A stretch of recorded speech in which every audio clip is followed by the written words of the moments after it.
You know, some meals are more than just food. They're a whole story. Today, we're diving into one of those, Arreqqana cuisine. It's all about creating this perfect, elemental balance on your plate. So let's just jump right in with a question that gets to the core of this whole thing. How do you tame a dish of pure fire? Seriously, picture a chili that's so intense it's basically heat in a bowl. What's the game plan? Well, in the Arreqqana tradition, you don't just, extinguish the flame. You don't try to kill the heat. The answer is to harmonize it. And that one word, harmonize, is the key.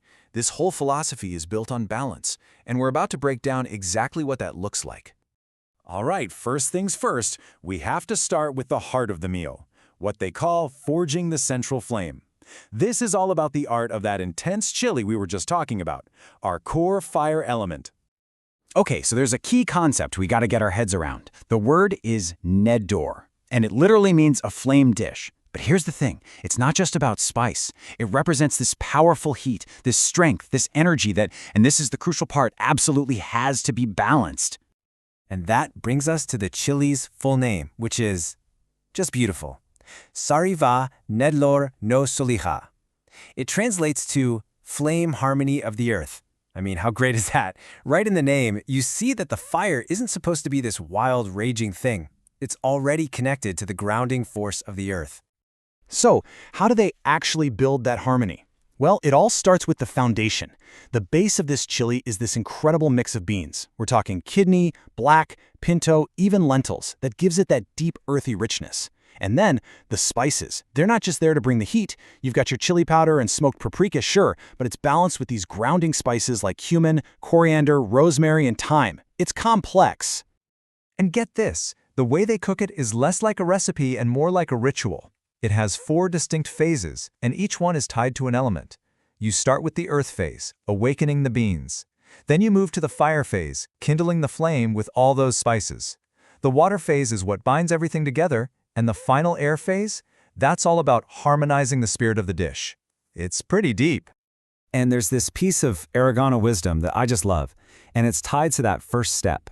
Beans remember patience, never rush their first breath. It's just such a great reminder that even the simplest thing, like soaking beans, is part of this bigger, more mindful process. Okay, so we've forged our flame, we've got this intense, beautiful chili, but now for the big question. How do you balance it? That brings us to our next part, whispers of moon and air. This is where we find the cooling counterparts. And our first balancing element is this beautiful thing called Kilara Nasarn, or moon rice flatbread. So this flatbread, it's basically the embodiment of air and water. Its whole job is to provide this cooling, flowing sensation. The flavor is super delicate, a little sweet, a little floral, and the texture is soft and just a bit chewy. Perfect for scooping up that chili. And check this out. There's this fun little fact that it's said to glow faintly under warm light. How cool is that? All right, so another option you can go with for balance are the Solika corn cakes. They're also known as earth hearth patties. Now, what's so interesting about these is that they offer a totally different kind of balance. They actually combine earth with a little bit of fire, so they give you stability and a gentle warmth. You get this slightly sweet, smoky flavor and that amazing texture, crispy on the outside but really tender in the middle. It's the perfect sweet and crunchy contrast to the boldness of the chili. And then, for the ultimate cooling touch, we have the Mirashah leaf bowl, the cooling salad bowl. This one represents moon and air, and its whole purpose is just serenity. It's designed to bring you that calm feeling after the heat of the chili.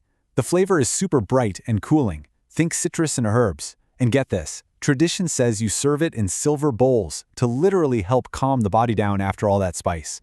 And again, we have another one of these amazing pieces of Arreqqana wisdom that just nails it. As flame burns, moon cools, so the heart remembers its calm. See, it's not just about what's happening on your taste buds, it's about what's happening inside you, like a kind of emotional regulation through food.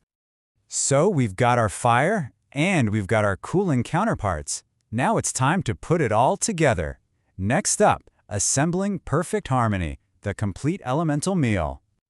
Okay, so here's where it all comes together. Choosing the right combo is key. And according to tradition, the most balanced, most harmonious pairing is that spicy chili, the Sariva Nader no Silica, served with the cooling moon rice flatbread and that calming Mirsha leaf bowl salad. And when you put it all together, look at this. You get a perfect balance. You have the fire from the chili's heat. You have the earth from the beans at its core. You get the cooling moon element from that flatbread. And you get the lightness of air from that refreshing salad. It's literally a complete circle of harmony right there on your plate. I mean, this really is a taste of philosophy, isn't it? What we've been exploring here is so much more than just a meal. So let's really boil it down. What's the big takeaway? The goal of Arreqqana cuisine isn't to dull the spice. It's not about muting flavor. It is all about soothing the fire, harmonizing all these different elements, and turning the simple act of eating into this, well, this complete experience. And this final piece of wisdom just sums it all up so perfectly. Cool breath to the flame, soft wind to the soul. That feeling, that is exactly what this entire meal is designed to give you. So that leaves me with a final question for you to think about.